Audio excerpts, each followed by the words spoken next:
मेरा नाम आरुषि है। ये कहानी मेरी बेटी अदिति और उसकी ज़िंदगी पर है। मैं बिजनौर के एक छोटे से कस्बे की रहने वाली हूँ। जब मैं विधवा हुई तो मेरे माँ बाप ने मेरी दूसरी शादी कर दी। एक ऐसे व्यक्ति से कर दी जिसका पहले से ही एक बेटा था और मेरे पास भी एक बेटी थी। अब मेरा बेटा और बेटी एक ही कमरे में सोते थे, मगर सुबह उठते ही मेरी बेटी बेड की चादर दिन प्रतिदिन चेंज कर देती। फिर मुझसे छुप छुप कर पुरानी चादर धोती और खुद नहाने चली जाती। कई बार तो मेरी बेटी बेहोश भी हो जाया करती थी। वो दिन ब दिन बहुत कमज़ोर होती जा रही थी। एक दिन सुबह उठकर मैं जल्दी से बेटी के कमरे में चली गई, मगर आगे का माहौल देखकर मैं शर्म से पानी पानी हो गई। दिल से एक यही बात निकली कि भगवान ऐसा मंजर कभी किसी माँ को न दिखाए, क्योंकि वहाँ मेरी बेटी और बेटा। मैं शादी के 2 साल बाद ही विधवा हो गई थी।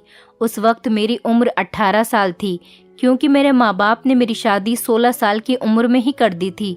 मैं अपने माँ बाप की इकलौती बेटी थी, मगर मुझे ऐसा लगता था मैं उन पर एक बहुत बड़ा बोझ हूँ, मानो जैसे कि मैं उनकी बेटी ही नहीं थी। मेरे पैदा होने के बाद ही मेरी माँ कोई खुशी नहीं देख पाई थी और मेरे पिता, उनको तो बेटे की बहुत चाहत थी, इसीलिए वो मुझे नापसंद करते थे और हमेशा ही मुझसे अलग रहते थे। मुझे दिल से प्यार नहीं करते थे। वो मुझे अपना मानते भी नहीं थे और मुझ पर बहुत गुस्सा करते थे। कुछ खानदानी सख्तियों की वजह से मेरे पिता दूसरी शादी भी नहीं कर सके। बस इसी कारण वो मुझसे बहुत नफरत करते थे। हर वक्त मुझसे सख्ती से ही बात करते थे और इसी वजह से उन्होंने मेरी शादी भी जल्दी ही करवा दी थी। मेरा पति सरकारी स्कूल में एक शिक्षक था। हमारी एक 3 साल की बेटी भी थी, मगर एक दिन विद्यालय से आते हुए रास्ते में उनका एक्सीडेंट हो गया और मौके पर ही उनकी मृत्यु हो गई। वो भी मेरा साथ छोड़ गए। वो दिन मेरे लिए किसी कयामत से कम नहीं था। मुझ पर तो परेशानियों के पहाड़ ही टूट पड़े थे। कुछ दिन गुजरने के बाद मेरे सास ससुर ने भी मुझे मेरे माँ बाप के घर भेज दिया। शायद उन पर भी मैं बोझ ही थी। वो भी मुझे अच्छा नहीं समझते थे। उनके ख्याल से मैं मनहूस औरत थी। मैंने ही जैसे उनके बेटे को मार दिया हो। फिर मैं चुपचाप अपने माँ बाप के साथ उनके घर आ गई। मेरे माँ बाप ही मुझे बोझ ही समझते थे। मैं अपनी बेटी को सीने से लगाकर अकेले अकेले बहुत रोती थी। फिर कुछ दिन बाद मेरे माँ बाप ने मेरी दूसरी शादी कर दी, एक ऐसे व्यक्ति से जिसका पहले से ही एक बेटा था और मेरे पास भी एक बेटी थी। हम दोनों एक जैसे थे, इसीलिए हमारी शादी हो गई, वरना मेरे तो अच्छे रिश्ते भी नहीं आते थे। उसका बेटा मेरी बेटी से 1 साल छोटा था। उसके बेटे का नाम अभिषेक था और मेरी बेटी का नाम अदिति था।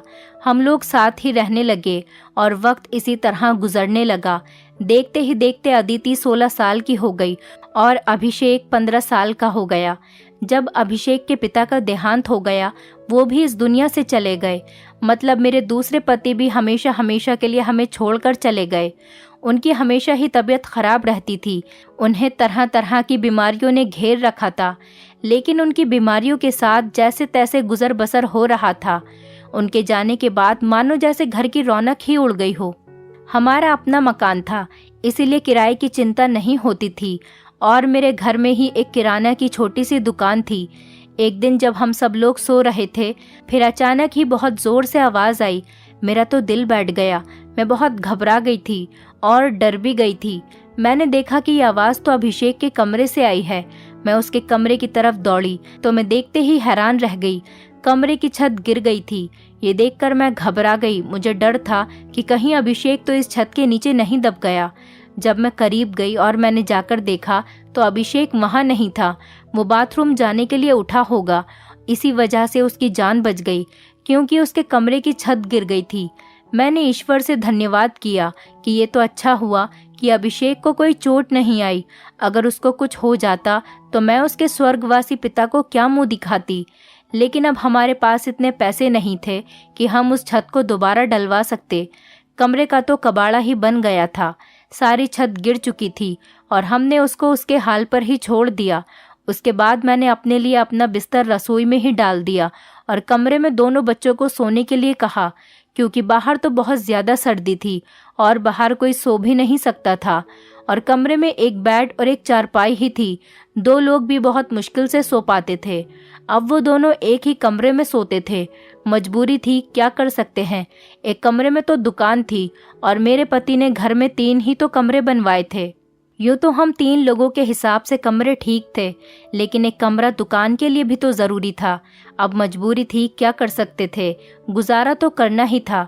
एक दिन मेरा बेटा बेटी के कमरे में सोया तो सुबह सुबह कुछ ऐसा हुआ कि मैं चकित रह गई। अभिषेक तो सवेरे उठकर नाश्ता करने भी बैठ गया था, जबकि अदिति अभी तक सो रही थी। वो तो इतनी देर तक नहीं सोती थी, लेकिन आज वो इतनी देर तक क्यों सो रही थी? उसकी आदत थी कि वो सुबह जल्दी उठ जाया करती थी। मैंने उसको आवाज़ भी दी तो वो उठ नहीं रही थी। थोड़ी देर के बाद मैंने उसके कमरे में जाकर उसको देखा तो पता चला कि वो बेहोश हो चुकी थी। मैं बुरी तरह से घबरा गई थी कि उसको क्या हो गया। मैंने फौरन ही अभिषेक को बोला कि पास के ही डॉक्टर को घर बुला लाओ। डॉक्टर घर पर आया तो डॉक्टर ने कहा कि ये बेहोश हो गई है। लड़की काफ़ी कमज़ोर है, खून की भी कमी है। कोई भारी काम इससे मत करवाना, बस आराम ही करवाना। फल, अच्छा खाना वगैरह खिलाइए, ठीक हो जाएगी। जब अदिति को होश आया तो मैं उसके पास गई और मैंने उससे पूछा कि तुम्हें क्या हो गया था। तो वो कहने लगी कि बस ऐसे ही बैठे बैठे मुझे चक्कर आने लगे थे और मैं बेहोश हो गई थी। मैंने अपनी बेटी को कहा कि तुम आराम करो, मैं तुम्हारे लिए नाश्ता बनाकर लाती हूँ। जब मैं नाश्ता लेकर आई और मैंने आकर देखा, वो अपने कमरे में नहीं थी और कमरे के बिस्तर पर चादर भी नहीं थी। मैंने बाहर जाकर उसको देखा तो वो उसी चादर को बैठकर धो रही थी। मैंने उससे पूछा, तुम ये चादर क्यों धो रही हो? तुम्हारी तो तबीयत ठीक नहीं है, डॉक्टर ने तुम्हें आराम करने के लिए कहा है। मैं उस पर बहुत चिल्लाई और कहा कि यहाँ से उठो, अपने कमरे में जाओ और नाश्ता करो, कुछ खाओ पियो, तभी तो ठीक हो जाओगी। उसने कहा, नहीं नहीं, मुझे ये चादर ज़रूर धोनी है। बिस्तर पर बिछाने के लिए हमारे घर में एक ही तो चादर है। मैंने कहा कि अचानक से ये चादर धोने का भूत तुम्हारे सर पर क्यों सवार हो गया है? इतनी तो चादर गंदी नहीं थी जो तुम उसको धोने के लिए बैठ गई। छोड़ दो इसे, मैं खुद इस चादर को धो दूंगी, उठो यहाँ से। उसने मेरी बात नहीं मानी और चादर को छत पर सुखाने के लिए चली गई। उसके बाद ही उसने नाश्ता किया। फिर थोड़ी देर के लिए वो सो गई और अभिषेक भी काम पर जा चुका था। उसको सिर्फ मैंने हाई स्कूल तक ही पढ़ाई करवाई थी और वो एक कपड़े की दुकान पर काम करता था। वो बहुत ही मेहनती था। घर वाली दुकान तो मैं खुद ही चला लिया करती थी। वैसे भी उस दुकान में ज़्यादातर बच्चे ही आते थे। दिन इसी तरह से गुजर गया। उस दिन अभिषेक ने मुझसे कहा, आज मैं खाना खाकर आया हूँ। वो देर से आया था और अदिति भी पहले से ही कमरे में सो चुकी थी। वो भी जाकर कमरे में सो गया। मैंने भी रसोई में अपनी चारपाई डाल रखी थी। जगह बदलने की वजह से मुझे नींद नहीं आ रही थी। मैं अपने पति को याद ही कर रही थी। दूसरा पति मेरा बहुत अच्छा था, मेरा बहुत ख्याल रखता था। उसने कभी भी मुझे पहली शादी का ताना नहीं दिया था और मेरी बेटी को वो हमेशा अपनी ही बेटी समझता था। और मैंने भी अभिषेक को कभी नहीं बताया था कि वो मेरा सौतेला बेटा है। उसने भी मुझसे अपने हिस्से का प्यार ले लिया था। वो मुझे सगी माँ से भी ज़्यादा प्यार करता था और मेरा कहना भी मानता था। वो उस घर में अकेला ही मर्द था। वो हमारा इकलौता ही सहारा था, वरना हम 2 औरतें कहाँ जाती। काम भी अच्छे तरीके से कर रहा था। मैंने उससे कहा भी था कि वो आगे की पढ़ाई प्राइवेट पढ़ ले, क्योंकि अगर उसके पास कोई अच्छी डिग्री होगी तो नौकरी भी अच्छी मिल जाएगी। वो मेरी बात मान लेता था। सुबह सुबह फिर से कुछ ऐसा हुआ कि मैं हैरान रह गई। अदिति फिर से बेहोश हो चुकी थी और इस बार तो उसकी शक्ल देखकर लग रहा था जैसे उसके जिस्म का सारा खून ही खींच लिया गया हो। वो बिल्कुल पीली पड़ गई थी। फिर मैंने डॉक्टर को बुलवाया। डॉक्टर ने वही बात कही कि मैंने आराम करने को कहा था। इसको खाने में क्या खिलाया था आपने? मैंने उनको सारी बात बताई। मैंने कहा कि वही दाल सब्जी खिलाई थी और फल भी खिलाए थे। पूरा दिन कोई काम भी नहीं करवाया था। तो डॉक्टर ने कहा कि दोबारा से कैसे इतनी कमज़ोरी हो गई। आप इस बात को सीरियस लीजिए, नहीं तो आपकी बेटी की जान को खतरा हो सकता है, क्योंकि इस तरह से अचानक बेहोश हो जाना और कई घंटों तक बेहोश रहना कोई मामूली बात नहीं। डॉक्टर ने सख्ती से सारी बात बताई और कुछ देर बाद वो चले गए। फिर जब अदिति को होश आया तो मैंने उससे कहा कि तुमने फिर से अब कोई काम किया तो मुझसे बुरा कोई नहीं होगा। लेकिन थोड़ी देर बाद जब मैं उसके कमरे में दोबारा गई तो मैं ये देखकर हैरान हो गई कि वो क्या कर रही है। वो तो फिर से बेड की चादर को धो रही थी। इस बार मैं उसे दूर से देख रही थी, क्योंकि जो भी वो कर रही थी वो सब कुछ मामूली नहीं था। वो बेहोशी से उठकर चादर को धोना शुरू कर देती थी। ये सब क्या हो रहा था? वो ये सब क्यों कर रही थी? जब से मेरे बेटे ने उसके कमरे में सोना शुरू किया था तभी से वो ऐसा कर रही थी, और बेहोश भी तभी से हो रही थी। अभिषेक उसके लिए था तो सौतेला भाई, लेकिन बचपन से दोनों एक साथ ही पले बड़े हैं। उन दोनों में तो सगे भाई बहनों जैसी मोहब्बत थी। फिर ऐसा क्या हो रहा था? मेरी बेटी की तबीयत दिन ब दिन क्यों खराब होती जा रही थी? मैं रोती और सोचती रहती कि ये सब कुछ क्या हो रहा है।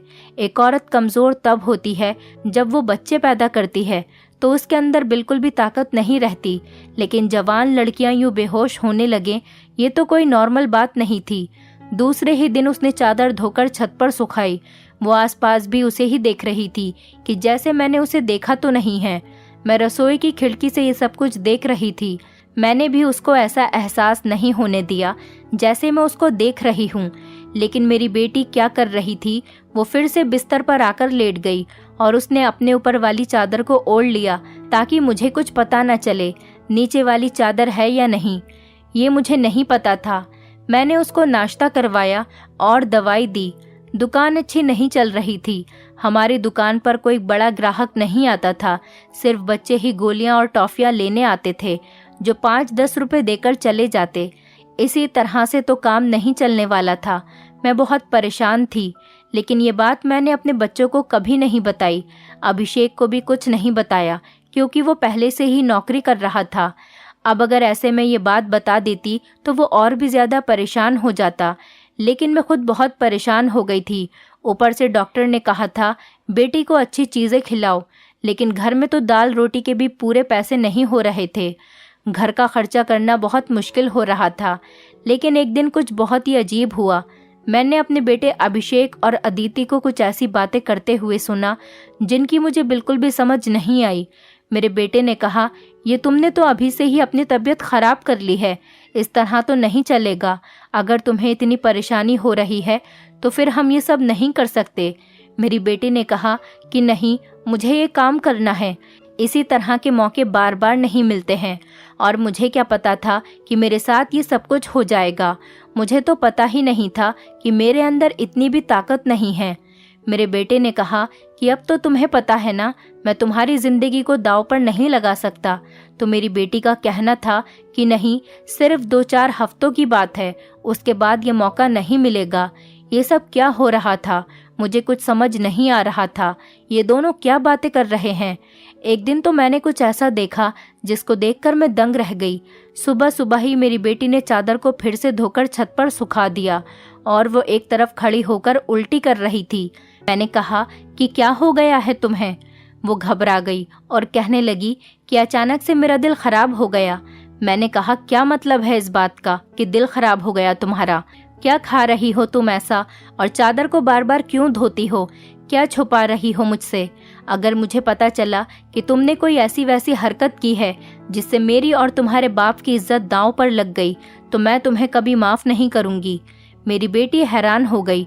उसने कहा, माँ, आप किस तरह की बातें कर रही हैं? ऐसा कुछ नहीं है जैसा आप सोच रही हैं। लगता है आज आपने कोई फिल्म देखी है, या किसी ने आपके कान मेरे खिलाफ भर दिए हैं जो आप इस तरह की बातें कर रही हैं। मैं ऐसा क्यों करूंगी? और अगर मैंने इस चादर को धो दिया है तो क्या हो गया? चादर गंदी हो गई थी, बस इसीलिए धो दिया।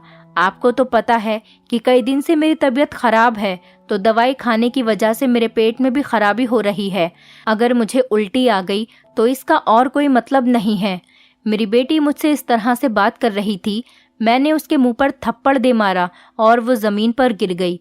तभी अचानक अभिषेक भी आ गया। उसने कहा कि माँ, आप ये क्या कर रही हैं? आपने इस पर हाथ क्यों उठाया? तो मैंने उससे कहा, हाँ, मैंने इसको मारा है, इस पर हाथ उठाया है। ऐसा तो मुझे बहुत पहले ही करना चाहिए था, लेकिन अभी मैं पूरी तरह से बात की तह तक नहीं पहुंची हूँ। जिस दिन मुझे पता चल गया तुम दोनों के बारे में, उस दिन देखना, अब मुझे खुद पता नहीं था कि मुझे क्या हो गया था। मेरे दिल में जो बात आ रही थी मैं वही बोलती जा रही थी, जो कि मुझे इस तरह नहीं करना चाहिए था। रात को अचानक मेरी आंख खुली और मैंने देखा कि मेरे बच्चों के कमरे की लाइट जल रही थी। उस वक्त वो क्या कर रहे थे? उनको तो इस समय सो जाना चाहिए था और मुझसे तो शाम को कह रहे थे कि आज हम जल्दी सो जाएंगे। मैं जब कमरे के करीब गई तो वो ना सिर्फ जाग रहे थे बल्कि बातें भी कर रहे थे। किसी बात पर बहुत ज्यादा खुश हो रहे थे। मेरा बेटा कह रहा था कि तुम बहुत खुशकिस्मत हो, तो बेटी कहने लगी कि हाँ, खुशकिस्मत तो मैं हूँ, लेकिन अभी कल फिर से जब मेरी तबीयत खराब होगी तो माँ मुझे देखकर बहुत परेशान हो जाएंगी। कब तक ऐसा झूठ बोलेंगे? बेटा बोला, बस कुछ दिन और कर लेते हैं, फिर सब कुछ ठीक हो जाएगा। मैं उनकी बातें सुनकर हैरान रह गई। आज मुझसे रहा नहीं गया। मैंने कमरे के दरवाजे को खोलने की कोशिश की तो मैं हैरान रह गई। उन्होंने दरवाजे को अंदर से बंद क्यों किया था? क्या वजह थी दरवाज़ा अंदर से बंद करने की? वैसे भी अब मौसम बदल रहा था, उनको दरवाज़ा खोलकर सोना चाहिए था। मैंने दरवाजे पर बार बार दस्तक देना शुरू कर दिया, लेकिन इस तरह से दस्तक देने के बावजूद भी उन लोगों ने दरवाज़ा खोलने में आधा घंटा लगा दिया। और उसके बाद जब मैंने कमरे में देखा तो उनके अलावा कमरे में कोई भी नहीं था और वो दोनों ऐसी शक्ल बनाकर बैठे थे जैसे नींद से जागे हों। मैंने कहा, इतनी देर में दरवाज़ा क्यों खोला है? तो कहने लगे, हम सो रहे थे। मैंने कहा कि झूठ नहीं बोला करो, तुम लोग जाग रहे थे और बातें कर रहे थे। उन्होंने कहा कि हम क्यों इस समय जागेंगे और क्यों बातें करेंगे? हमारा कौन सा कल पेपर है जो हम तैयारी करेंगे और जागेंगे? हम लोग तो सो रहे थे। मुझे उन दोनों की हरकतें समझ नहीं आ रही थी। मेरे पास बोलने के लिए कोई शब्द नहीं थे। मुझे उनकी बातें समझ नहीं आ रही थी, क्योंकि वो दोनों तो ऐसे ही बैठे थे जैसे नींद से अभी अभी जागे हों। उसके बाद मैंने उनको कुछ नहीं कहा और वहाँ से चली गई। लेकिन मैं सोचती थी कि कोई ना कोई गड़बड़ तो ज़रूर है। मैं ये देखकर हैरान रह गई। एक दिन मेरी बेटी के बाजू में नील के निशान भी थे। ये तो जख्म के निशान थे। मुझे समझ नहीं आ रही थी कि उसे क्या लगा था। मैंने उससे पूछा तो उसने कहा कि छुरी लगी है, लेकिन छुरी तो उंगली पर लगती है, बाजू पर नहीं। मेरी बेटी कोई ना कोई बात ऐसी है जो मुझसे छुपा रही थी। कभी बेहोश हो जाती थी, कभी उसके शरीर पर अजीब अजीब तरीके के निशान होते थे और कभी उठकर अपने बेड की चादर धोने लग जाती थी और मुझे कमरे में जाने नहीं देती थी। मेरा दिमाग जिस तरफ जा रहा था मैं वैसे ही सोचना नहीं चाहती थी। मेरी गलती थी। मैंने आग और पानी को क्यों एक साथ रखा? मुझे ऐसा नहीं करना चाहिए था। मैंने सोच लिया कि मुझे अब क्या करना है। जवान लड़का और लड़की को मुझे एक साथ एक ही कमरे में नहीं सोने देना चाहिए था। गलती तो मेरी ही थी।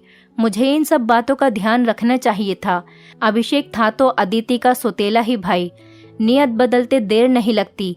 जवानी की इस उम्र में बच्चे बुरी संगतों में पड़ ही जाते हैं। सगा भाई तो सगा होता है और सौतेला भाई सौतेला। तो फिर मैं कैसे सौतेले भाई बहन को एक साथ एक ही कमरे में सुला रही थी? ये मेरी ही गलती थी। जब हम ही बच्चों पर ध्यान नहीं देंगे, परेशानियां तो पैदा ही होंगी। अच्छी बुरी बातों का ध्यान तो हमें ही रखना होता है। बच्चे तो नादान होते हैं और नादानी में ही बहुत सारी गलतियां कर बैठते हैं। जैसे जैसे विचार मेरे दिमाग में आ रहे थे, अगर ये सारे विचार सही हो गए तो फिर सारा का सारा कसूर मेरा ही होगा। मैंने अपने बेटे और बेटी पर नजर रखी थी। एक दिन मेरा बेटा बेटी को कोई चीज लाकर दे रहा था। मैं छुपकर उनकी बातें सुनने लगी। उसने कहा कि ये तुम्हारी दवाई है, इस परेशानी के लिए ये दवाई ले लो तो सब कुछ ठीक हो जाएगा। उसने मेरी बेटी को छुपाकर वो गोलियां दी। मैं परेशान हो गई कि ये किस चीज़ की गोलियां उसको दे रहा है। आखिर ऐसी क्या बात है जो परेशानी ये दोनों हल करना चाहते हैं और उसके बारे में मुझे नहीं पता। और ये दवाइयाँ कुछ अजीब सी क्यों लग रही थी। मेरी बेटी ने भी वो दवाइयाँ फौरन से पकड़ ली और उनको अपने दुपट्टे के पल्लू में छुपा लिया। बेटे ने कहा कि रात को सोने से पहले खा लेना, तो फिर अगले दिन तुम बेहोश बिल्कुल भी नहीं होगी। और 2-3 दिन तक तो मेरी बेटी वाकई बेहोश नहीं हुई थी, लेकिन उसके बाद शायद उसकी वो गोलियां खत्म हो गईं और एक दिन बाद फिर से मेरी बेटी बेहोश हो गई थी। मेरा बेटा भी घर पर नहीं था, इसीलिए मैंने आज फ़ायदा उठाने के बारे में सोचा। मैंने वो चादर बहुत ही होशियारी से बेटी के नीचे से खींच ली और उसको तरीके से तय करके अपने कमरे में ले आई। मुझे खोलकर देखना था कि इस पर ऐसा क्या लगा होता था जिसकी वजह से मेरी बेटी सुबह उठते ही उसे धोना शुरू कर देती थी और यहाँ तक कि अपनी बीमारी का भी ख्याल नहीं करती। जब मैंने चादर को खोलकर देखा तो पहले तो मुझे कुछ नजर नहीं आया, लेकिन जब मैंने ध्यान से देखा तो ये देखकर मैं हैरान रह गई कि उस चादर पर सफ़ेद सफ़ेद बाल थे और पूरी चादर बालों से भरी हुई थी। मुझे समझ नहीं आई ये किस चीज़ के बाल हैं, क्योंकि ये बाल बिल्कुल सफ़ेद और छोटे छोटे बाल थे। मैं हैरान हो गई, लेकिन मुझे ये बात समझ नहीं आई। मैं सोचती रही कि ये सब कुछ क्या हो रहा है। मैं बेटे और बेटी की हरकतों पर नज़र रख रही थी, इसीलिए सारा कुछ अपने दिमाग में सोच रही थी, लेकिन मैं किसी नतीजे पर नहीं पहुंची थी। तब तक मेरी बेटी को ये पता चल ही गया कि चादर मैंने देख ली है, तो वो मेरे पास आकर बैठ गई और कुछ अजीब सी घबराई हुई नज़र आने लगी। उसके बाद मैंने उससे पूछ लिया कि क्या बात है, क्यों परेशान लग रही हो। तो उसने कहा कि माँ, वो चादर कहाँ है। तो मैंने उससे कहा कि वो तो मैंने धोकर डाल दी है। ये कहकर वो मेरे पास से जाने लगी, तो मैंने उसका हाथ पकड़कर उसे रोक लिया और मैंने कहा कि मैं सब कुछ देख चुकी हूँ। उस चादर पर जो भी लगा हुआ था मुझे बता दो, ये सब कुछ क्या है? तुम मुझसे इतने दिनों से क्या छुपा रही हो? मैं बहुत परेशान हो गई हूँ, मेरे दिमाग में बहुत बुरे बुरे विचार आ रहे हैं। वो मेरे पास बैठ गई और फिर मेरी बेटी ने मुझे ऐसी बात बताई कि मेरे कदमों तले से ज़मीन निकल गई।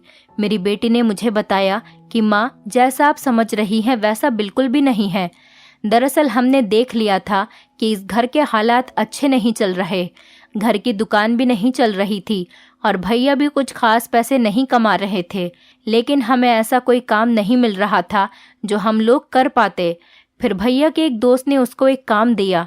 दरअसल उसने कुछ बहुत ही नस्ली किस्म के बिल्ली के बच्चे रखे हुए थे जो कि 3 से 4 की तादाद में थे, लेकिन उनको संभालना उसके बस से बाहर था। इसीलिए उसने हमें उन बच्चों को संभालने का काम दिया और उस काम के बहुत सारे पैसे दिए। दरअसल भैया भी पूरा दिन वहीं होते थे, लेकिन रात में भाई को आराम भी करना होता था, इसीलिए उन बिल्ली के बच्चों को कमरे में ले आते थे और मैं उनको संभाल लेती थी। उन्हीं के बाल सुबह चादर पर लगे हुए थे, जिसको मैं सुबह को धो देती थी, क्योंकि हमें पता था कि आपको इस तरह की चीज़ें अच्छी नहीं लगती और हम आपको ये सब कुछ बताना भी नहीं चाहते थे। हम ये सब काम कर रहे हैं और मुझे बाद में पता चला कि मुझे बिल्ली के बच्चों से एलर्जी हो जाती है, जिसकी वजह से मैं सुबह को बेहोश हो जाती थी। भैया ने मुझे जो दवाइयाँ लाकर दी थी वो भी इसी चीज़ की थी, ताकि मेरी एलर्जी कम हो जाए। माँ, भैया का वो दोस्त बहुत अमीर है और वो इस काम के हमें बहुत ज़्यादा पैसे भी दे रहा था। वो हमें एक दिन के 1000 रुपये दे रहा था और आज उन बच्चों का हमारे घर में आखिरी दिन था, क्योंकि अब वो उन्हें लेकर दूसरे शहर चला गया है और हमने इतने पैसे कमा लिए हैं कि हम उस कमरे की छत भी डलवा सकते हैं और घर का कुछ राशन भी ला सकते हैं। हमें पता है कि आपको पालतू जानवर पसंद नहीं है, इसीलिए हमने आपको ये बात नहीं बताई थी, लेकिन आपने तो न जाने हमारे बारे में क्या क्या सोच लिया, हम पर इतना शक किया। आपने हमारे बारे में जो बातें की वो हमारे दिल में तीर की तरह जाकर लगती थी। मैं जानती हूँ कि वो मेरा सौतेला भाई है, लेकिन वो मेरे सगे भाइयों से भी बढ़कर है। उसने हर बार सिर्फ हमारे बारे में ही सोचा है, जबकि देखा जाए तो हम उसके क्या लगते हैं। उसका पिता तो इस दुनिया से जा चुका है और उसके अपने रिश्तेदार भी तो हैं जो कि हमसे बहुत ज़्यादा अमीर हैं। वो उनके साथ जाकर भी तो रह सकता है, लेकिन वो फिर भी हमारे साथ रहता है, क्योंकि वो हमें कभी अकेला नहीं छोड़ना चाहता। उसने हमेशा मुझे अपनी सगी बहन ही माना है। उसने कभी मुझसे कोई गलत बात नहीं की और वो हमारा साथ भी देता है, हमारे लिए बहुत कुछ करता है। पूरा दिन वो काम करता था, रात को मैं उसकी मदद करती थी। वो कहता था कि वो रात में भी ये सब कुछ कर लेगा। दिन भर तो वो बेचारा मेहनत करता था, इसीलिए मैंने उससे कहा कि रात को तुम आराम किया करो, बच्चों को मैं देख लूँगी। इसीलिए मैं उसकी मदद कर रही थी। मुझे ये सुनकर बहुत ही ज़्यादा अफसोस हुआ और मुझे खुद पर बहुत गुस्सा भी आ रहा था। मैंने अपने बच्चों के बारे में क्या क्या सोचा। मैं अपने बच्चों के बारे में जितना गलत सोच रही थी, मेरे बच्चे उससे भी कई गुना ज़्यादा अच्छे हैं। इतनी गलत बातें मैंने उनके बारे में सोची जितनी मुझे सोचनी भी नहीं चाहिए थी। हमने ये बात अभिषेक को नहीं बताई। अदिति ने भी उसको कुछ नहीं बताया कि मुझे सारी बात का पता चल गया, क्योंकि अब ये काम वैसे भी ख़त्म हो गया था और मैं उसकी नज़रों में और ज़्यादा गिरना नहीं चाहती थी। कुछ दिन बाद अभिषेक ने उस कमरे की छत डलवा दी और अब हमारे घर का कमरा भी ठीक हो गया था। धीरे धीरे हमने बहुत मेहनत की। मेरी बेटी ने भी घर में बच्चों को ट्यूशन पढ़ाना शुरू कर दिया था। हमारे हालात पहले से बेहतर होने लगे। धीरे धीरे इतने बेहतर हो गए कि हमारे घर में कोई तंगी नहीं रही। मेरे साथ जिंदगी ने बहुत बुरा किया था, लेकिन अच्छा ये किया कि मुझे बहुत ज़्यादा नेक और अच्छे बच्चे दिए, चाहे वो मेरे अपने थे या पराए। ईश्वर की कृपा से मेरे दोनों बच्चे बहुत ही मेहनती हैं और इस बात को समझते हैं कि अभी उनकी मेहनत के दिन है। हाथ पर हाथ रखकर नहीं बैठ सकते, क्योंकि उनके सर पर पिता का साया नहीं था और मैं भी कुछ खास कर नहीं सकती थी।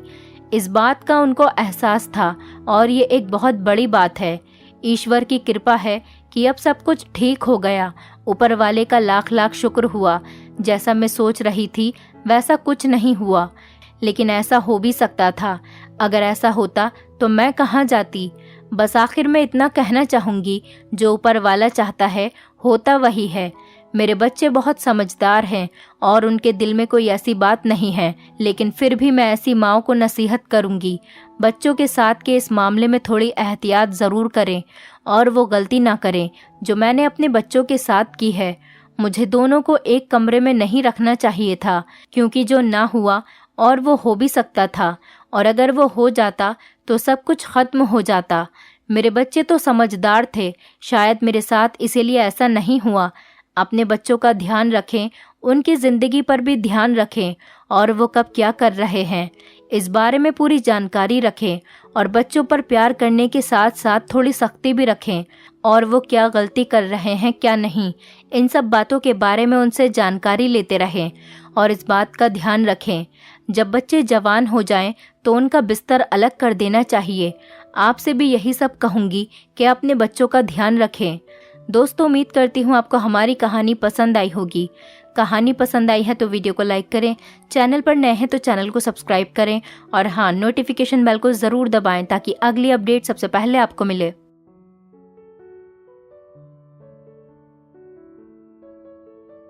मेरा नाम सुमित है। मैं अमेरिका में काम किया करता था, लेकिन मेरा असली घर इलाहाबाद में था। मेरी ये कहानी रोंगटे खड़े कर देने वाली है, जिसे सुनकर आप हैरान रह जाएंगे। मैं जब 5 साल का था तब मेरे माँ बाप की एक कार एक्सीडेंट में मौत हो गई। उसके बाद से मेरे बड़े भाई ने ही मेरा ध्यान रखा, मुझे पढ़ाया लिखाया, इस काबिल बनाया कि आज मैं पढ़ लिख कर अमेरिका में बहुत अच्छी नौकरी कर रहा हूँ। अब मैं शादीशुदा हूँ। मेरी पत्नी का नाम काजल है। मेरी शादी 6 महीने पहले ही हुई थी। मैंने अपनी पसंद की शादी की थी। मेरे एक दोस्त की शादी थी और इसी की शादी में मैंने काजल को पहली बार देखा था। वो कम उम्र और खूबसूरत होने के साथ साथ बहुत ही शर्मीली लड़की थी और इसी बात ने मुझे उसकी तरफ दीवाना कर दिया था। मेरे माँ बाप तो नहीं थे, लेकिन बड़े भैया और भाभी थे। जैसे ही मैंने अपने भैया और भाभी को काजल के बारे में बताया तो मेरी भाभी बहुत खुश हुई और कहने लगी, ये तो बहुत अच्छी बात है, मुझे भी किसी का साथ मिल जाएगा और तुम्हारा भी घर बस जाएगा। चलो अच्छा है, मैं लड़की ढूंढने के झंझट से भी बच जाऊंगी। मैं अमेरिका से कुछ दिनों की छुट्टियों पर आया हुआ था, क्योंकि मेरी नौकरी बाहर थी और मैं सालों से बाहर काम किया करता था। इसीलिए मैंने भाभी से कहा कि वो मेरी चट मंगनी पर ब्याह कर दे। मैं अब 2 साल से पहले यहाँ दोबारा लौटकर नहीं आ सकूँगा। भाभी मेरा रिश्ता लेकर काजल के घर गईं। काजल के घर वाले भी बहुत खुश हुए और इस रिश्ते के लिए राज़ी हो गए। इसी तरह 1 महीने के अंदर अंदर मेरी और काजल की शादी हो गई और वो मेरी दुल्हन बनकर हमारे घर चली आई। शादी की पहली रात ही मैंने काजल पर पूरी तरह से अपना हक जमा लिया था और साथ ही साथ उसे ये भी बता दिया था कि मेरे बड़े भैया मेरे बाप की जगह हैं और उन्होंने हमेशा ही मुझे अपनी औलाद की तरह पाला है और अपनी औलाद की तरह ही समझा है। उन्होंने मेरी हर ज़रूरत को, हर ज़िद को पूरा किया है। इसीलिए वो हमेशा मेरे बड़े भैया की हर बात को सर आँखों पर रखेगी और उन्हें कभी किसी शिकायत का मौका नहीं देगी। शादी के 1 महीने बाद मेरी छुट्टियां ख़त्म हुई तो मैं टूटे दिल के साथ उसे छोड़कर अमेरिका चला गया।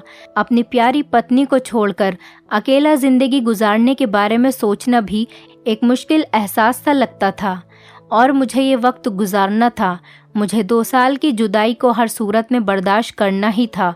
मुझे अमेरिका आए हुए 1 महीना ही गुजरा था और वो जब भी मुझसे फ़ोन पर बात करती तड़प तड़प कर रोने लगती। उसकी रोती हुई आवाज़ सुनकर मेरी तो जान निकल गई थी। मैंने फ़ौरन पूछा, काजल बताओ क्या हुआ है, ऐसे क्यों रो रही हो? वो धीमे लहजे में कहने लगी, आप घर वापस आ जाएं, आपके बगैर मेरा गुजारा नहीं है यहाँ पर, मेरा मन नहीं लगता।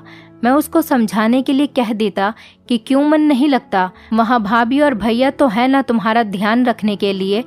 फिर भी वो रोती रहती और कहती कि तुम जल्दी से घर वापस आ जाओ। मुझे लगा शायद उसे मेरी याद सता रही है और इसीलिए ऐसी बातें कर रही है। मैंने उसे मोहब्बत से समझाया कि मेरा इस तरह बार बार वापस आना आसान नहीं है। मेरी नौकरी पर फ़र्क पड़ सकता है और वो मुझसे दोबारा इस तरह की बात न करे, क्योंकि मेरे लिए भी इस तरह से उससे दूर रहकर वक्त काटना मुश्किल हो जाता है। मेरी बात सुनकर वो खामोश हो गई। फिर दोबारा उसने कभी वापसी का कोई जिक्र ही नहीं किया और मुझे लगा कि सब कुछ ठीक हो गया है। मुझे काजल की और घर की बहुत याद सता रही थी। मैंने सोचा कि कुछ दिनों की छुट्टी लेकर वापस घर चला जाता हूँ। मैंने अपने ऑफिस में एप्लीकेशन लगाई। मुझे छुट्टियों की मंजूरी मिल गई। मैंने सोचा फ़ोन करके नहीं बताऊंगा कि मैं घर वापस आ रहा हूँ। मैं सबको सरप्राइज़ देना चाहता था। मैं अचानक से घर लौटा था। काजल को भी सरप्राइज़ देना चाहता था, लेकिन काजल की शक्ल देखकर तो मैं खुद सरप्राइज़ हो गया था। वो ऐसे पेश आ रही थी जैसे उसे मेरा आना बिल्कुल भी अच्छा नहीं लगा हो या फिर मेरी मौजूदगी में उसे यहाँ पर कोई परेशानी हो। काजल के चेहरे के अंदाज बहुत ही अजीब थे। भैया भी मुझसे मिलकर कुछ ऐसे ही पेश आए थे। भैया मुझे देखकर खुश भी नहीं हुए, बल्कि उन्होंने तो साफ लफ्ज़ों में कहा था कि तुम्हें इस तरह आने की क्या ज़रूरत थी, तुम्हारी छुट्टियों में तो अभी काफ़ी वक्त था। मुझे तो लगा था कि मेरी पत्नी और मेरे भैया मुझे देखकर बहुत खुश होंगे। उनके अजीबोगरीब सवालों पर मैं बहुत हैरान हुआ था और भैया से कहा कि मेरी तबीयत कुछ ठीक नहीं थी, मुझे घर की बहुत याद आ रही थी, इसीलिए मैं कुछ दिनों के लिए लौट आया हूँ। मैंने देखा कि मेरी भाभी घर में मौजूद नहीं थी। काजल ने मुझे बताया कि भाभी की तबीयत ठीक नहीं है, वो अपने मायके गई हुई हैं। ये सुनकर मैं काफ़ी परेशान हो गया था। मुझे भाभी से बहुत प्यार था। मैंने उनसे मिलने की बात की तो भैया ने मुझे रोक दिया और कहने लगे वो तुम्हें देखेंगी तो यहाँ आने की ज़िद करेंगी। उसकी तबीयत बहुत ख़राब है, उसे कुछ दिन आराम करने दो, कुछ दिन बाद मैं उसे खुद वापस ले आऊँगा। भैया की बात सुनकर मैं रुक गया। काजल हर वक्त घर के कामों में ही बिजी रहती थी और जब रात को कमरे में आई तो उसके अंदाज वैसे नहीं थे जैसे कि मैं उम्मीद कर रहा था। काफ़ी दिनों बाद मैं लौटकर उसके पास आया था और वो बिल्कुल नॉर्मल सी पेश आ रही थी। ना ही उसके अंदर जज्बात की कोई तड़प थी और ना ही मिलन की तमन्ना। वो मेरे बराबर में आकर आंखें बंद करके लेट गई जैसे सोना चाहती हो। शायद वो किसी बात पर मुझसे नाराज़ हो और इसीलिए मैंने उसे मनाने के लिए उसकी तरफ अपना हाथ बढ़ाया, लेकिन उसने तो बहुत आसानी से मेरा हाथ झटक दिया और कहने लगी कि मैं बहुत थक गई हूँ, प्लीज़ मुझे सोने दीजिए। ये कहकर उसने कमरे की लाइट भी बुझा दी। मेरे सारे अरमान मिट्टी में मिल गए। मैं खामोश रह गया। जिस औरत के लिए मैं अपनी नौकरी दांव पर लगाकर वापस आया था उसे तो मेरी कोई परवाह ही नहीं रही थी। जिस अंदाज में उसने मेरा हाथ झटका था मेरी इज्जत को बहुत ठेस पहुंची थी। इसीलिए मैंने खुद उसकी तरफ से मुंह फेर लिया और सो गया। लेकिन आधी रात को मुझे ऐसा महसूस हुआ जैसे काजल बिस्तर से निकलकर कहीं बाहर गई हो। कमरे से अटैच ही बाथरूम था, फिर वो बाहर कहाँ गई थी मुझे समझ नहीं आया। और फिर ख्याल आया कि कहीं ऐसा तो नहीं कि वो मुझसे ज़्यादा नाराज़ हो और इसीलिए कमरे से निकली हो। मैंने भी तो जान पूछकर उससे कितने दिनों तक उससे दूरी इख्तियार कर रखी थी। मैं उसके पीछे पीछे कमरे से बाहर निकला तो वो मुझे भैया के कमरे में जाती हुई दिखाई दी। रात के इस वक्त भाई के कमरे में उसका क्या काम था, जबकि भाभी भी घर में नहीं थी। मैं सोच में पड़ गया था। मुझे अपने भैया और काजल दोनों पर ही बहुत भरोसा था।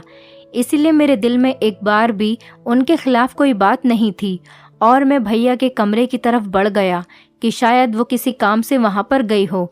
लेकिन कमरे के दरवाजे पर पहुँचते ही ऐसा लग रहा था जैसे मेरे पैर जंजीर से बंध गए हों। कमरे के अंदर से आती आवाज़ों ने मुझे हिलाकर रख दिया था। मैं सोच भी नहीं सकता था कि मेरी पत्नी मेरे पीछे इतनी घटिया हरकत भी कर सकती है।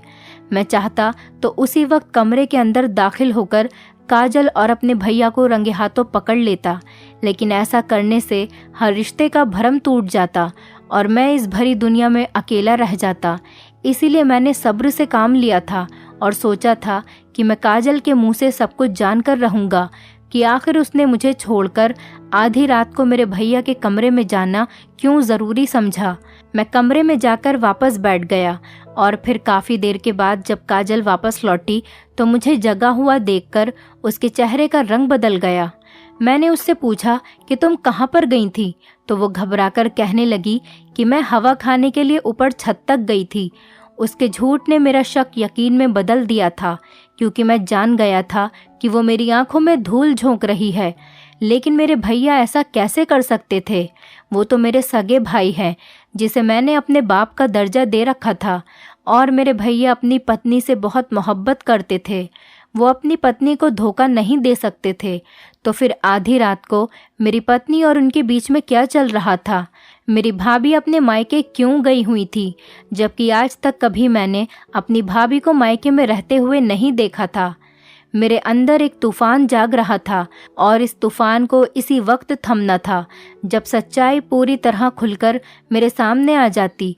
मैं पूरे 3 महीने से यहाँ नहीं था और उन 3 महीने में मेरे पीछे यहाँ क्या कुछ हुआ था, ये सब कुछ देखते देखते मुझे 15 दिन गुजर गए। मुझे ये सब कुछ जानना था, लेकिन उससे पहले मुझे अपनी पत्नी को अपने भैया के कमरे में जाने से रोकना था। अगले ही दिन मेरी पत्नी आईने के सामने खड़ी होकर तैयार हो रही थी और मैं बिस्तर पर लेटकर उसे अपनी आंखों से देख रहा था।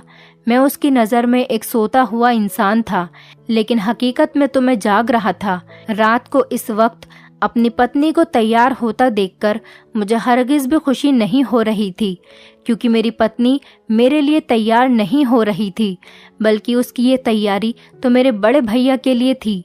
मेरा वो बड़ा भाई जिसे मैंने अपने बाप का दर्जा दे रखा था। मेरी पत्नी आधी रात को इसके कमरे में चली जाया करती थी और मैं ये बात अच्छी तरह से जानता था कि वो वहाँ क्या होता है। हमेशा की तरह इस रात भी मेरा दिल चाह रहा था कि मैं उठकर अपनी पत्नी का हाथ पकड़ लूं और उसे अपने बड़े भैया के कमरे में जाने से रोक दूं, लेकिन मैं मजबूर था। मेरे पास उसके सिवा और कोई रास्ता नहीं था कि मैं अपनी पत्नी को अपने बड़े भाई के पास जाता हुआ देखूं, क्योंकि उसे रोकने की जुर्रत का अंजाम बहुत ही भयानक होने वाला था। मेरी पत्नी काजल की उम्र सिर्फ 20 साल की थी।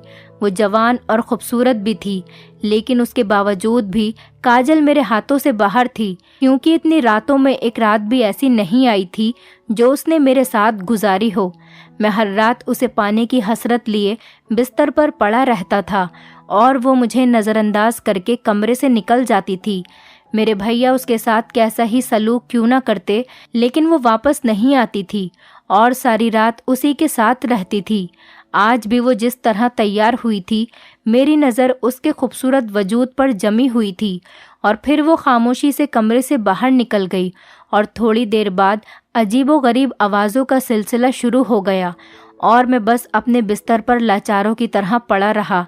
लेकिन मैं अच्छी तरह से जानता था कि मेरे भैया के कमरे में क्या चल रहा है और मेरी पत्नी सुबह किस हाल में वापस लौटेगी।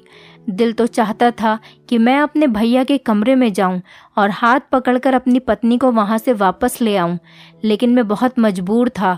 अगर मैं ऐसा करता तो हमेशा के लिए अपनी पत्नी को खो देता और मैं काजल को हरगिज़ नहीं खोना चाहता था।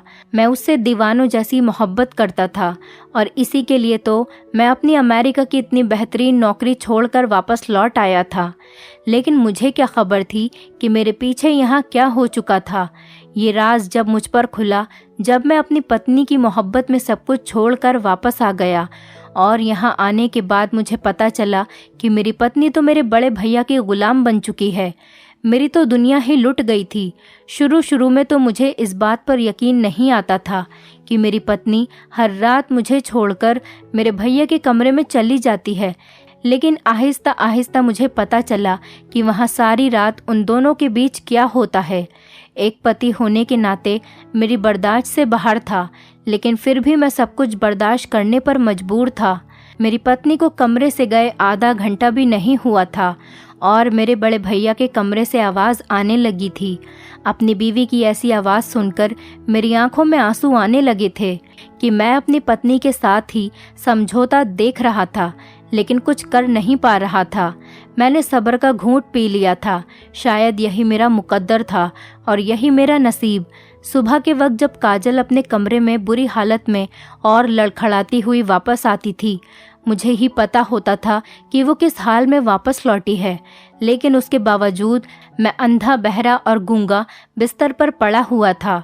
और फिर वो खामोशी से मेरे पास लेट गई, जैसे रात कमरे से बाहर ही नहीं निकली हो। और मैं भी अपनी जगह अनजान बन गया था ताकि हमारे रिश्तों को बचा सकूं, क्योंकि इस रिश्ते को ख़त्म करना मेरे बस में नहीं था। फ़िलहाल मेरे पास नौकरी भी नहीं थी, क्योंकि अब तो मैं सब कुछ छोड़कर अमेरिका से वापस लौट आया था। इसीलिए आधे दिन बाद बिस्तर से निकला। काजल मुझसे पहले उठकर घर के कामों में बिजी हो गई थी और न वो मुझसे नज़र मिलाती थी और ना ही वो किसी तरह की बात मुझसे किया करती थी और ना ही मैं। पता नहीं ये कैसा अजीब सिलसिला था जो हम दोनों के बीच पिछले कई दिनों से चल रहा था। मैं खुद को और काजल को इस दलदल से निकालना चाहता था, क्योंकि अब इस तरह की ज़िंदगी गुजारना मेरे लिए नामुमकिन हो चुका था। मैं सच्चाई का पता लगाना चाहता था। मैं सब कुछ जानना चाहता था कि मेरे पीछे यहाँ क्या क्या हुआ है, लेकिन उससे पहले मुझे अपनी पत्नी को अपने भैया के कमरे में जाने से रोकना था। और इसीलिए अगली रात मैंने सोने के बजाय जागने का फैसला किया। रात के 2 बज रहे थे और मैं टीवी खोलकर बैठा हुआ था। काजल किसी बिन पानी की मछली की तरह बेचैन यहाँ से वहाँ तड़प रही थी, और जब कुछ वक्त और गुजरा तो गुस्से में आ गई और कहने लगी कि कब तक जागोगे आप? बहुत रात हो गई है, टीवी बंद करो और लाइट भी, और सो जाओ। तो मैंने कोई जवाब नहीं दिया, तो उसने आगे बढ़कर खुद ही टीवी और लाइट बंद कर दी। मजबूरन वो आंखें बंद करके बिस्तर पर लेट गई। मैं भी बराबर खामोशी से लेट गया। जब कुछ वक्त बाद उसे लगा कि मैं सो गया हूँ, तो वो पिछली रात की तरह फिर से तैयार होकर कमरे से बाहर निकल गई और मेरे दिल में आग जल उठी। उसके जाते ही मैं भी कमरे से बाहर निकला और देखा तो वो भैया के कमरे में दाखिल हो गई थी और दरवाज़ा अंदर से बंद कर लिया था। मैं फ़ौरन स्टूल पर खड़ा हुआ और रोशनदान के करीब चढ़ा और झांक कर अंदर देखा तो अंदर का नज़ारा देखकर तो मेरे होश ही उड़ गए। मेरी पत्नी मेरे भैया के करीब खड़ी थी और मेरे भैया के हाथ में एक जलती हुई मोमबत्ती थी, जिसे भैया ने काजल की हथेली पर रख दिया था। और काजल बिल्कुल इस तरह खामोश पड़ी थी जैसे बेजान मूरत हो। इसके बाद जो कुछ हुआ वो देखकर मेरे रोंगटे खड़े हो गए। काजल तो वही सब कुछ कर रही थी जो भैया उससे करवाना चाहते थे। काजल की हालत ऐसी थी कि अगर भैया उसे छत पर उल्टा लटकने को कहते तो शायद वो उससे भी इनकार नहीं करती। लेकिन ये सब क्या था और क्या हो रहा था, मैं नहीं जानता था। इस रात में चुपचाप ऐसे ही वापस लौटकर अपने कमरे में जाकर लेट गया और अगली रात मैंने फिर से काजल को किसी तरह भैया के पास उनके कमरे में जाने नहीं दिया था। जैसे ही वो उठकर तैयार होने लगी, मैं फ़ौरन से बिस्तर से उठा और उसका हाथ पकड़कर उसे बैठाया और कहा कि आज की रात तुम कमरे से बाहर नहीं जाओगी। मेरा लहजा और मेरा अंदाज़ा देखकर वो खामोश हो गई। फिर कुछ देर बाद बिस्तर पर बुरी तरह से तड़पने लगी। उसकी हालत बिल्कुल ख़राब हो गई थी। फिर मेरे बाजू में झूल गई थी। ऐसा लग रहा था जैसे वो कुछ पल की मेहमान हो। मैं बुरी तरह से घबरा गया कि ज़ोर ज़ोर से चीखने लगा। मेरी आवाज़ मेरे भैया सुनकर कमरे से निकलकर मेरे पास चले आए और काजल की ऐसी हालत देखकर मुझसे कहने लगे कि इसे मेरे कमरे में जाकर लिटा दो। भैया की आवाज़ सुनकर मैंने गुस्से में कहा कि काजल की हालत इतनी ख़राब है, आपके कमरे में क्यों लेकर जाऊं? मुझे इसको हॉस्पिटल लेकर जाना है। भैया कहने लगे, इसका इलाज मेरे कमरे में है, ना कि हॉस्पिटल में। जो मैं कह रहा हूँ वही करो। उनका लहजा इतना सख्त था कि मैं काजल को उनके कमरे में ले गया और उनके बिस्तर पर लिटा दिया। पहले मुझे कमरे से उन्होंने बाहर निकलने का हुक्म दिया और खुद ना जाने उसके साथ कमरे में बंद होकर क्या क्या करने लगे। लेकिन कुछ देर बाद जब काजल उनके कमरे से निकली तो वो पहले की तरह बिल्कुल ठीक थी। उसे ठीक ठाक देखकर मैं भी बहुत हैरान था और खुश भी था, लेकिन ये बात मेरी समझ से बाहर थी। आखिर भैया ने उसके साथ ऐसा क्या किया है जो कुछ मैंने पिछली रातों में अपनी आंखों से देखा था। वो सभी बातें यकीन करने वाली तो नहीं थी, और जो आज हुआ था उसने तो मेरे होश ही उड़ा दिए थे। मैं बहुत ही ज़्यादा डर गया था, क्योंकि काजल को तकलीफ में देखना मेरे लिए बहुत मुश्किल था। और फिर हर गुजरती रात के साथ मुझे एहसास हुआ कि मैं जिस रात काजल को भैया के कमरे में जाने से रोकता था, उसकी हालत ऐसे ही बिगड़ जाती थी। मुझे वापस आए हुए 15 दिन से ज़्यादा हो चुके थे, लेकिन एक रात भी काजल ने मेरे साथ नहीं गुजारी थी, बल्कि वो हर रात भैया के कमरे में चली जाती थी। और मैं ये सब कुछ देखकर भी अनजान बन जाता। अगर मेरी जगह कोई और होता तो सीधे अपने भैया का गिरेबान पकड़ता और अपनी पत्नी को भी कटघरे में खड़ा कर देता। लेकिन मसला ये था कि मैं रिश्तों को खोने से डरता था। माँ बाप के चले जाने के बाद मेरे बड़े भैया ही मेरे लिए सब कुछ थे, और काजल वो तो मेरी मोहब्बत, मेरी ज़िंदगी थी।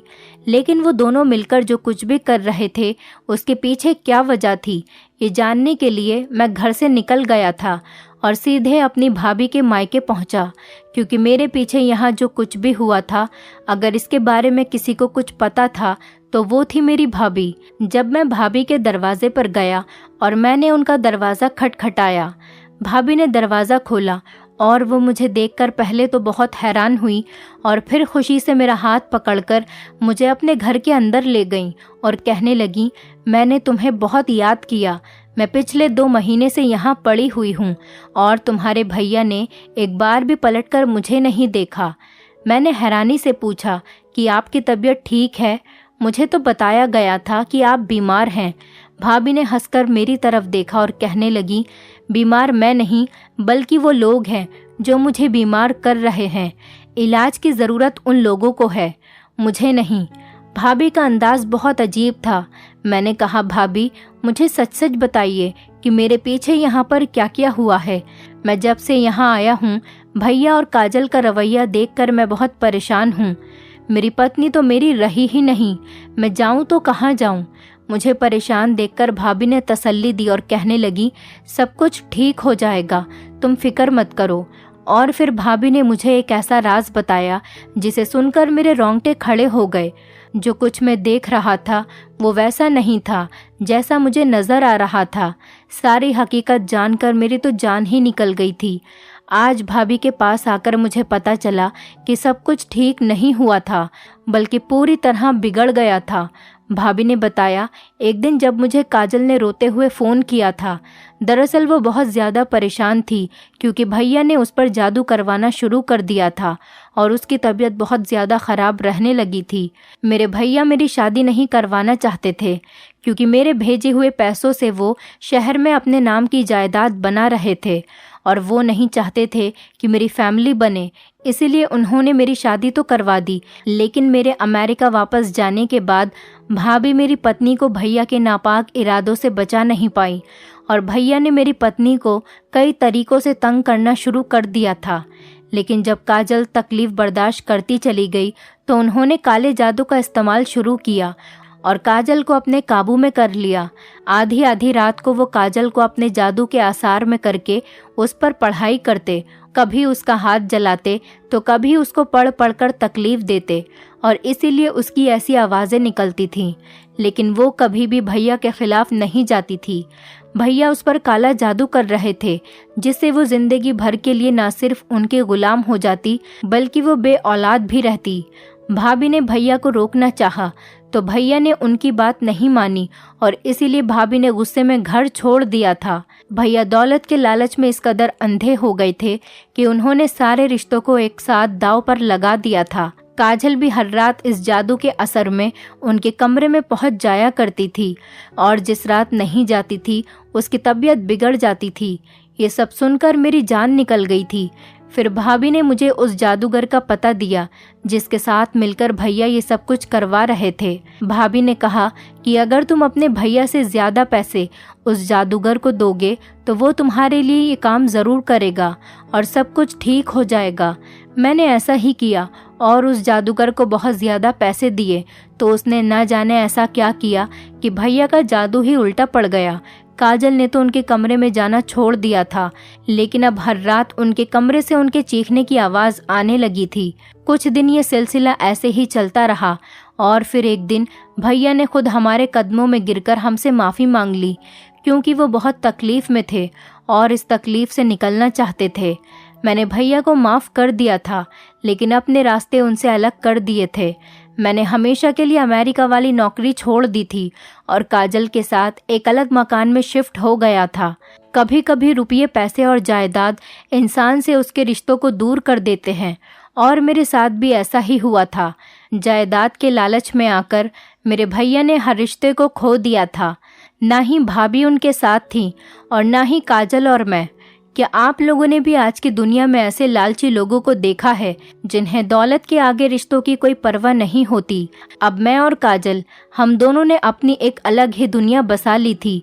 मैं अब इलाहाबाद में ही काम करता था, कहीं भी किसी भी शहर में। अब काजल को अकेले छोड़कर नहीं जाऊंगा, मैंने उससे वादा किया था। दोस्तों, उम्मीद करती हूँ आपको हमारी कहानी पसंद आई होगी। कहानी पसंद आई है तो वीडियो को लाइक करें, चैनल पर नए हैं तो चैनल को सब्सक्राइब करें और हाँ, नोटिफिकेशन बेल को ज़रूर दबाएं ताकि अगली अपडेट सबसे पहले आपको मिले।